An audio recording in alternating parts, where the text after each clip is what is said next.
les situations dans nos vies, c'est pour nous ramener à Dieu. Regarde, il n'y a pas de logique. Tantôt, quelqu'un tel fait ceci, Dieu le bénit. Tu fais la même chose, ça ne marche pas. La relation avec Dieu n'est pas linéaire. La seule chose qui est constante, c'est que dans toutes les circonstances, il a plu à Dieu de travailler à nous rendre conformes à Christ. Et la seule manière de tirer le meilleur de chaque circonstance, que tu sais que ça vient de Dieu ou pas, c'est de te tourner vers Dieu. Dieu bénit les uns et leurs cœurs se font comme Pierre. Et il lui donne tout le poisson de ce monde. Et Pierre abandonne le poisson. Il semble que pour les gens comme les Pierre, il n'y a qu'abondance de poissons qui conduit à l'abandon du poisson. Pour les gens comme Pierre, tu les refuses l'argent. Et ils vont passer tout leur temps à te demander que, comment on te sert là, on va avoir quoi? Et il y a les gens comme Paul qui dit, j'ai tout laissé, ça ne me dit rien. Ce n'est même pas à répéter, parce que par rapport jusqu'à avoir Jésus-Christ, il ne faut même pas parler de ce que ça m'a coûté.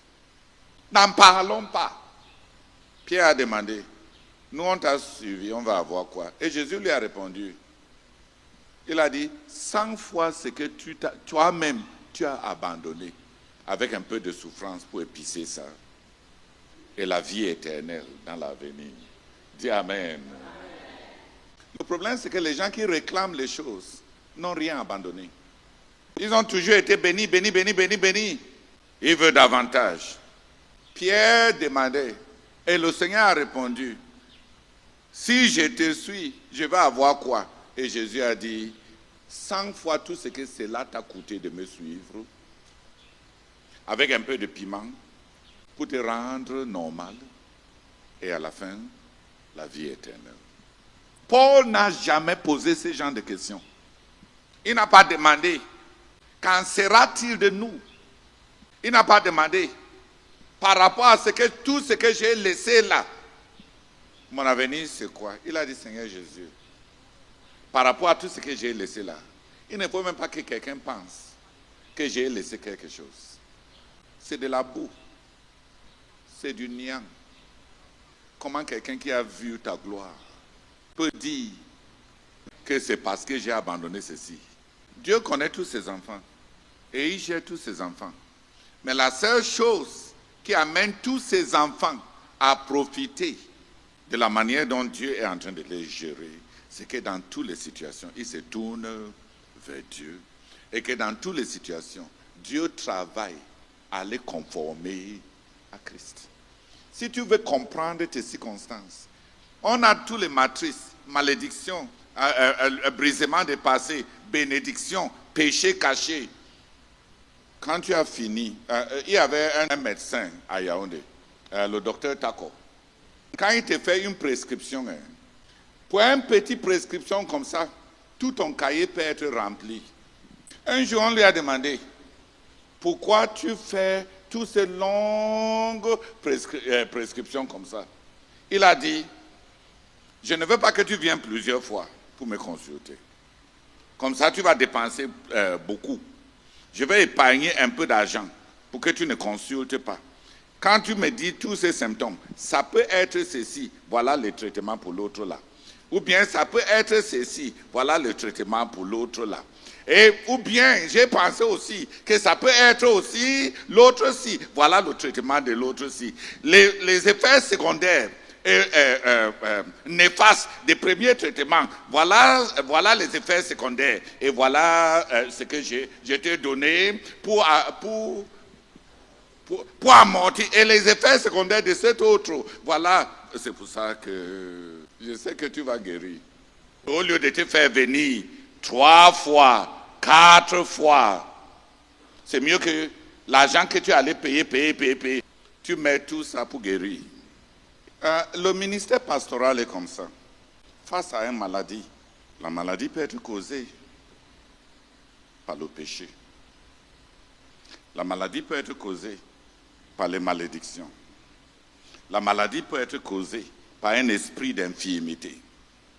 La maladie peut être causée par l'indiscipline dans les habitudes. La maladie peut être causée par l'affaiblissement de ta marche avec Dieu. La maladie peut être causée. Regarde, quand on est pasteur et on veut être efficace, fais comme le docteur Tako. Gère tout. Dis Amen. Commence avec les péchés, finis avec les péchés. Après, brise tous les liens. Après, casse toutes les malédictions. Après, reconnecte-le à Dieu. Finis comme le docteur Tako. Et quand tu as fini, sache qu'il y aura toujours un élément. Si tout cela ne ramène pas à la personne, à Jésus, personnellement, rien de ce que tu as fait ne va perdurer. Parce que le but de cela était de le ramener à Dieu. Quand on a fini de faire nos devinettes, comme dans la médecine, quand on finit nos devinettes et tous leurs traitements, s'il te plaît, rassure-toi que dans tout cela, que tu le ramènes à Christ. C'est Amos qui dit, je vous ai laissé le manque de nourriture dans vos villes, mais vous n'êtes pas revenus à moi. Tantôt j'ai fait pleuvoir dans telle ville et j'ai refusé la pluie à telle autre ville, mais vous n'êtes pas revenus à moi. La moisson de tel a réussi et la moisson de tel autre n'a pas réussi. Malgré que vous avez vu tout cela, vous n'êtes pas revenu à moi. Et au lieu de le dire, maintenant, je vais vous aider, il est dit, puisque cela est ainsi, et rien de ce que je fais ne peut vous ramener à moi, préparez-vous à la rencontre de votre Dieu. Votre Dieu va vous gérer. Amos chapitre 4, à partir du verset 6 jusqu'au verset 12.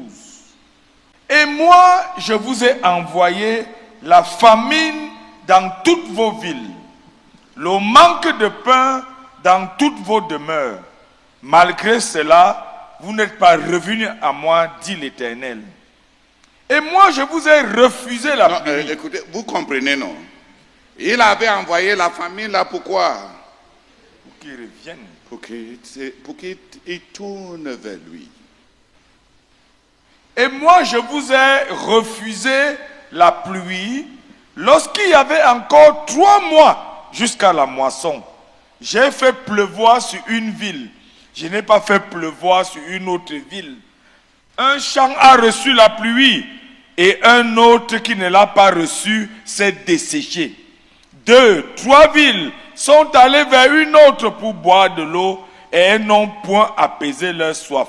Malgré cela, vous n'êtes pas revenus à moi, dit l'Éternel. Je vous ai frappé par la rouille et par la nielle. Vos nombreux jardins, vos vignes, vos figuiers et vos oliviers ont été dévorés par les sauterelles. Malgré cela, vous n'êtes pas revenus à moi, dit l'Éternel. J'ai envoyé parmi vous la peste, comme en Égypte. J'ai tué vos jeunes gens par l'épée et laissé prendre vos chevaux. J'ai fait monter à vos narines l'infection de votre camp. Malgré cela, vous n'êtes pas revenus à moi, dit l'Éternel. Je vous ai bouleversé comme Sodome et Gomorrhe que Dieu détruisit. Et vous avez été comme un tison arraché de l'incendie. Malgré cela, vous n'êtes pas revenus à moi, dit l'Éternel. C'est pourquoi je te traiterai de la même manière, Israël. Et puisque je te traiterai de la même manière, prépare-toi à la rencontre de ton Dieu, ô Israël. Dieu, dans toutes les circonstances, la pensée de Dieu, c'est quoi? Que tu reviens. Les conditions de ta vie Finalement, l'aboutissement, c'est quoi? Que ce soit Satan qui a créé ça, que ce soit ton passé qui a occasionné ça, que ce soit ton péché qui t'a plongé dans ça.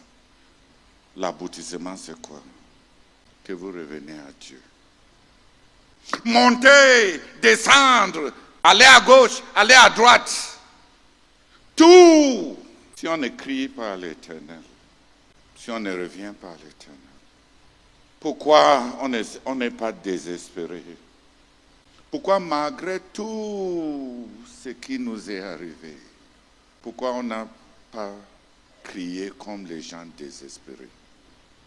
La chose normale, c'est que la prière désespérée est la prière la plus facile. Parce que la seule chose qu'un sans aide peut faire, c'est de crier. Dans la gestion des circonstances et des situations personnelles, la maladie, le manque. Si tu demandes, pourquoi Dieu laisse tout ça? Pourquoi Dieu laisse tout ça? Qu'est-ce que j'ai péché plus que qui? Pourquoi les autres sont mieux? Fini d'interroger Dieu comme ça. Tu perds ton temps. Et si tu continues comme ça, en plus de tout ce que tu as subi, Dieu va te juger. Ce n'est pas la souffrance qui fait pitié devant Dieu. La tendance qu'on a développée de mettre Dieu à l'épreuve, ou bien de mettre nos dirigeants à l'épreuve, ou bien de mettre notre église à l'épreuve. Il se peut que Dieu n'est pas dans notre église. C'est pour ça que je ne suis pas béni. Ces pèlerinages, ces prostitutions, quand tu auras fini même la prostitution, il y aura toujours Dieu que tu dois confronter.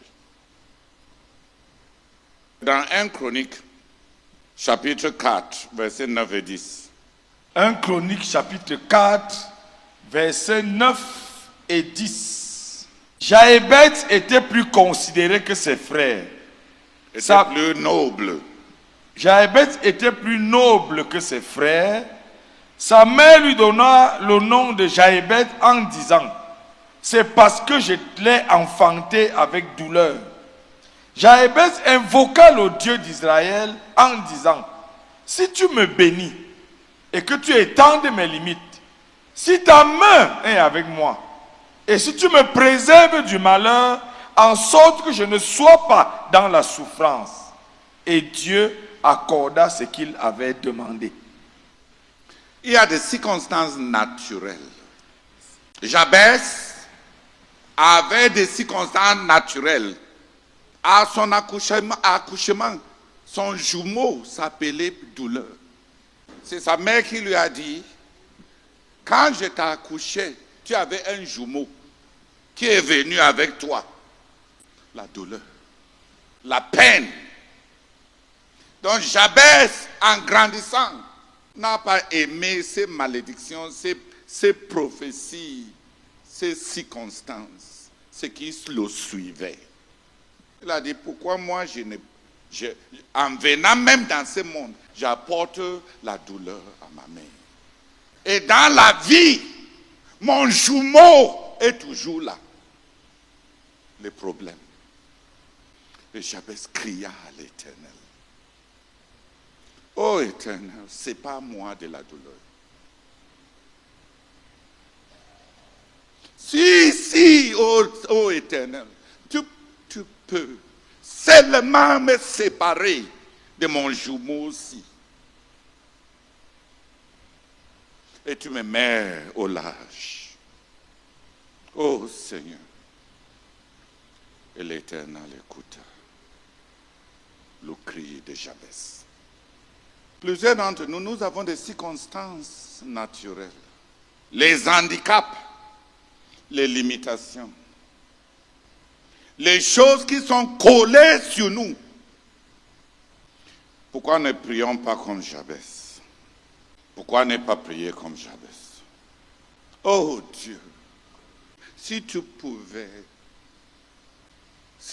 me séparer de mon ombre, de ce que je semble toujours apporter. Et Dieu l'écouta. Après sa malédiction, appelle ça lien, appelle ça esclavage, appelle ça le nom que tu peux. Mais pourquoi ne pas crier à l'Éternel? L'Éternel est capable de nous mettre au large. L'Éternel est capable de changer la signature de ta vie. Pourquoi continuer? Quand Benjamin était né, sa mère, lui aussi, il a apporté la douleur et même la mort à sa mère. Sa mère, en mourant, l'a appelé le fils de ma douleur. Son père a refusé. Son père a annulé ses malédictions en disant non, tu seras le fils de ma force. Tu ne seras pas Benoni, tu seras Benjamin. Il y a des circonstances qui accompagnent notre vie. Et tu peux te lever contre ces circonstances, pas dans la rébellion, pas dans la comparaison, pas dans l'accusation contre Dieu. Dieu est le seul ami que tu as dans les circonstances de ta vie. Tu te lèves contre lui, que tu vas tourner vers qui? Une sœur a commencé à me dire, pourquoi Dieu laisse toujours ces malheurs-là dans notre famille, dans notre vie? Qu'est-ce qu'on a fait? Est-ce que Dieu ne pardonne jamais? Vrai, vrai, vrai, vrai. J'ai appelé la sœur de côté. Je lui ai dit, regarde, la seule personne dans toutes ces situations, que ce soit moi ou que ce soit tel ou, la véritable personne dans toutes ces situations qui ressent ta douleur plus que nous tous, c'est Dieu. Ne crée pas de problème avec lui. Hein? Arrange avec lui. Pourquoi c'est tourner contre la seule personne que tu as? Moi, je ne comprends pas pourquoi ta famille, je ne comprends pas pourquoi tu as énuméré tous les crimes que tu veux imputer à Dieu. Peut-être que tu n'as pas lu le livre de Job, que Dieu finit toujours par avoir raison. Mais même si tu n'as pas lu le livre de Job, pourquoi t'es fâché avec le seul qui est ton ami dans cette situation? Il est plein de compassion. Ce n'est pas pour rien que même dans le jugement, David a dit, oh Seigneur, que ce soit ta main qui me frappe, que ce soit toi qui me punis, parce que tu es plein de miséricorde. Ne me livre pas aux circonstances, ne me livre pas aux hommes. Les circonstances et les hommes sont plus méchants. Donc j'ai dit à ma petite sœur là, s'il te plaît, fais la paix avec Dieu. Peut-être le temps viendra où on va poser des questions bêtes. Mais ça, ce n'est pas le moment. Maintenant, tu es dans l'angoisse. Et il n'y a qu'un seul endroit où les gens angoissés peuvent se tourner et ils reçoivent le calme dedans. C'est chez Dieu. Pourquoi fermer la porte à la seule source d'alchimie? Il y a beaucoup de circonstances qu'on a tolérées dans nos vies. Il y a beaucoup de circonstances avec lesquelles on a vécu. Il y a beaucoup de circonstances pour lesquelles on est en train d'imputer, d'accuser les hommes, les dieux, les systèmes, les autres, les sorciers. Alors que tout ce qu'on pouvait faire, ce n'est pas de faire la justice avec Dieu comme Jabès a refusé de faire. Jabès n'a pas demandé à Dieu les nombreux pourquoi. Parce qu'un pourquoi suppose une réclamation que tu mérites mieux. Et pour quelqu'un qui s'est repenti de ses péchés, penser qu'avoir péché, tu te dis que tu mérites toujours mieux. C'est un manque d'avoir jamais connu la repentance. Pour un quelconque d'entre nous qui avions confronté nos péchés, on ne méritait rien. On ne mérite rien. On ne méritera jamais rien. Mais au moins, on peut se jeter aux pieds de celui avec qui il y a la miséricorde. On peut pleurer. On peut arrêter ses pieds. Et s'il te plaît, frère, s'il te plaît, sœur, tu peux cesser de poser des questions bêtes. Dieu est au ciel, tu es sur la terre. Tu es un vermisseau. On peut se jeter à ses pieds. On va lire le psaume 107, de verset 4 au verset 32.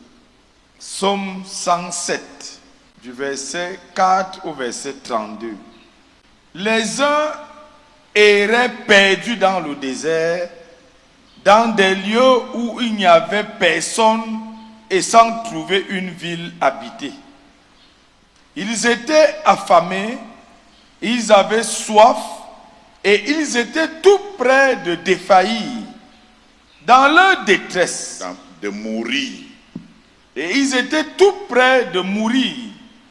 Dans leur détresse, ils ont crié à l'Éternel et il les délivra de leurs angoisses. Il les conduisit par le droit chemin pour aller vers une ville habitable. Qu'ils louent donc l'Éternel pour son amour, pour ses miracles en faveur des hommes. Il a désaltéré les assoiffés, il a comblé de biens les affamés. D'autres vivaient dans une ombre mortelle. Non, avant les d'autres là. Regardez frère, tout le passage qu'on va lire ressort juste une seule chose. Il n'y a pas de situation qui est irrécupérable si on peut amener Dieu dans cette situation. Amen. Donc quand tu demandes à Dieu, tu es où, tu es où, tu es où? Normalement, Dieu devait être dans la prière, pas dans les questions. Continue. D'autres vivaient dans une ombre mortelle, enchaînés dans la misère et les fers, pour avoir bravé les ordres de Dieu et méprisé les desseins du Très-Haut. Pour s'être rebellés. D'autres vivaient dans une ombre mortelle, enchaînés dans la misère et les fers, pour s'être rebellés à Dieu et mépriser les desseins du Très-Haut. Il les soumit à la peine. Ils succombaient privés de tout secours. Dans leur détresse, ils ont crié à l'Éternel et il les délivra de leurs angoisses. Il les fit sortir de l'ombre mortelle. Il rompit les liens qui les retenaient. Qu'il loue donc l'Éternel pour son amour, pour ses miracles en faveur des hommes. Même les conséquences de nos péchés. Même quand on est en train de récolter les conséquences de nos péchés, on peut crier à Dieu. De nous sortir des cages fabriquées par nos péchés. Continue. Qu'il loue donc l'Éternel pour son amour, pour ses miracles en faveur des hommes, car il a brisé les portes de bronze et il a rompu les verrous de fer. Alléluia. Amen. Des insensés vivant dans le péché s'étaient rendus malheureux par leur faute. Tout aliment répugnait à leur bouche et ils approchaient les portes de la mort. Dans leur détresse, ils ont crié à l'Éternel et il les délivra de leurs angoisses. Il envoya sa parole, il les guérit et il les fit échapper à la tombe. Qu'il loue donc l'Éternel pour son amour, pour ses miracles en faveur des hommes et qu'il lui offre des sacrifices de reconnaissance, que dans la joie, il raconte ses œuvres. Ceux qui étaient malades à cause du péché.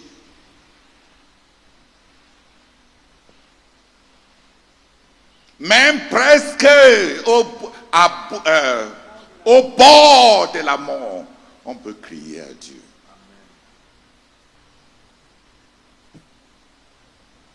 Continue. D'autres s'étaient embarqués sur la mer et ils travaillaient sur les eaux immenses. Et travailler. Ils travaillaient. Et ils travaillaient sur les eaux immenses. Là, ils ont vu ce que fait l'Éternel et ses miracles sur la haute mer. D'un mot, il fit lever une tempête et les flots de la mer se soulevèrent. Tantôt, ils étaient portés jusqu'au ciel, tantôt, ils retombaient dans l'abîme. Ils étaient saisis d'effroi et d'angoisse. Pris de vertige, ils titubaient comme ivres. Toutes leurs adresses avaient disparu. Dans leur détresse, ils ont crié à l'Éternel et il les délivra de leurs angoisses. Il réduisit la tempête au silence et il apaisa la furie des vagues. Ce calme fut pour eux cause de joie et Dieu les guida au port désiré. Qu'ils louent donc l'Éternel pour son amour, pour ses miracles en faveur des hommes. Qu'ils le célèbrent dans l'assemblée de leur peuple et qu'ils le louent devant le conseil des autorités. Amen. Amen. Les intempéries de la nature. Les dangers dans les voyages. Les accidents presque mortels. En tout cas, si tu as été dans l'avion pendant les vraies turbulences, le frère Jean Gankou et moi, on partait avec le frère Cavin.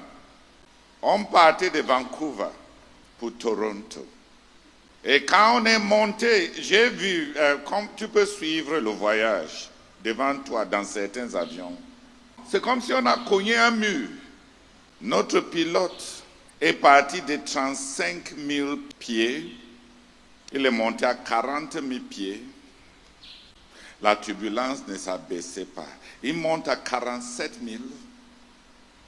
La tempête ne baisse pas. Il monte à 54 000. La tempête ne baissait pas. Il monte à 57 000 pieds.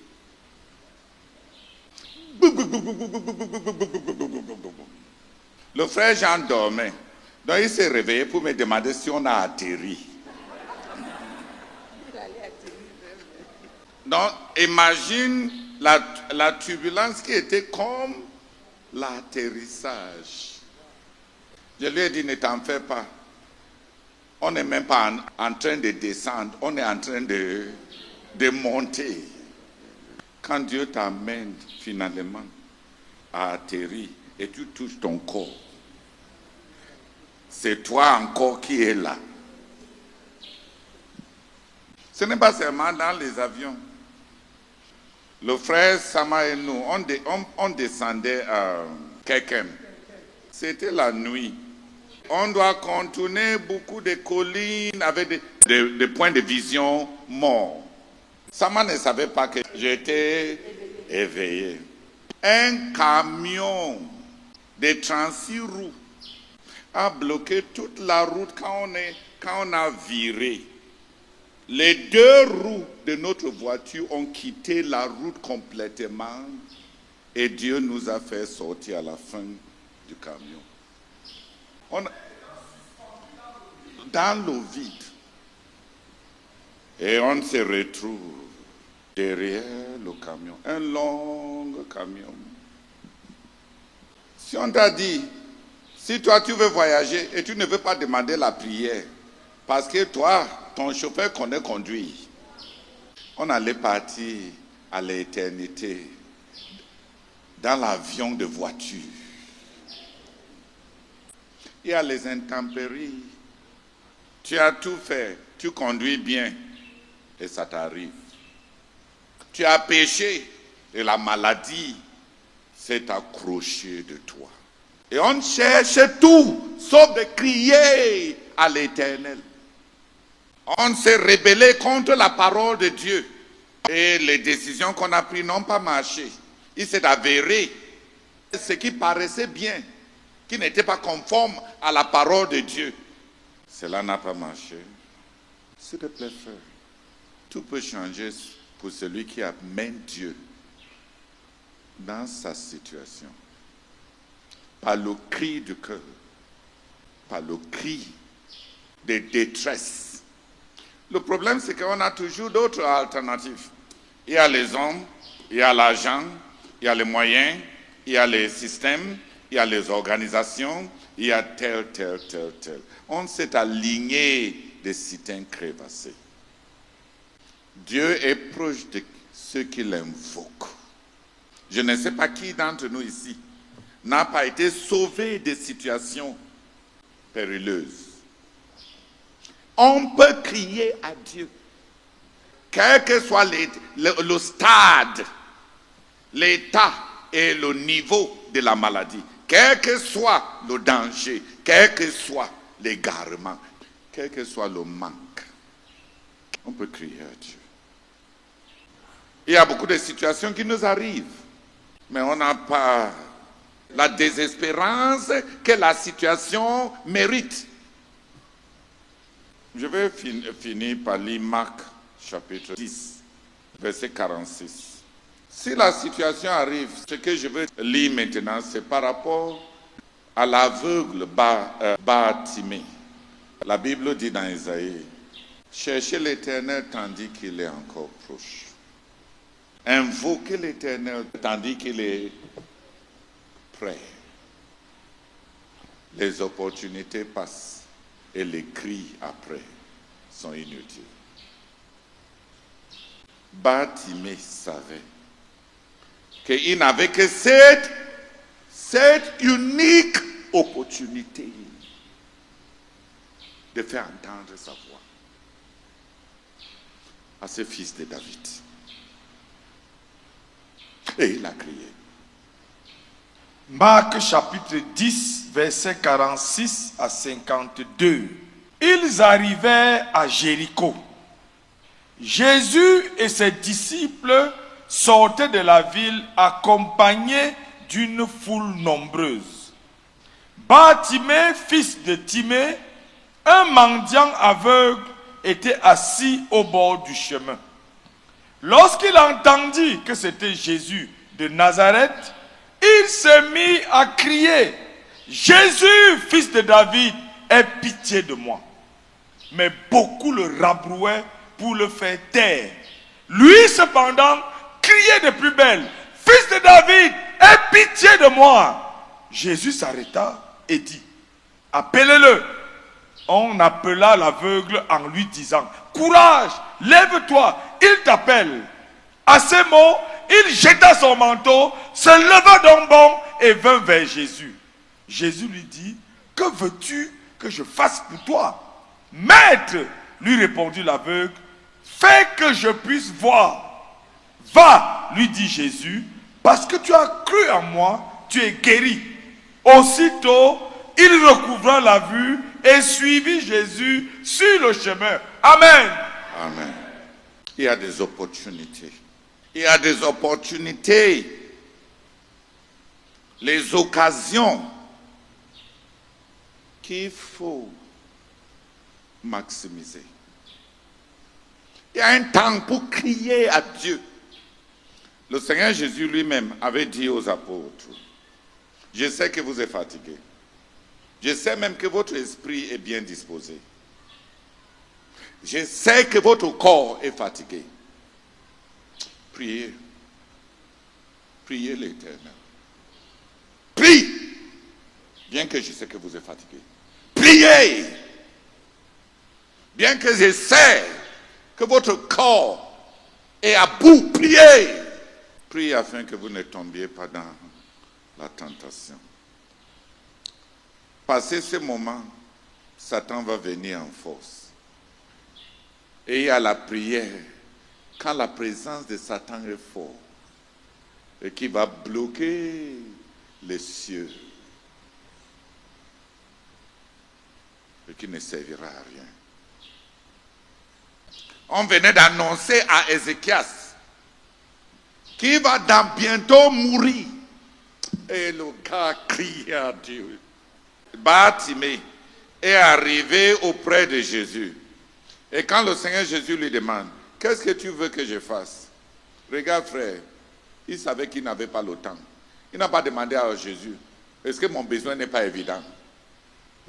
Parce que Dieu ne répond pas aux besoins évidents, il répond aux prières. Il n'a pas demandé à Jésus, « Tu ne me vois pas ?»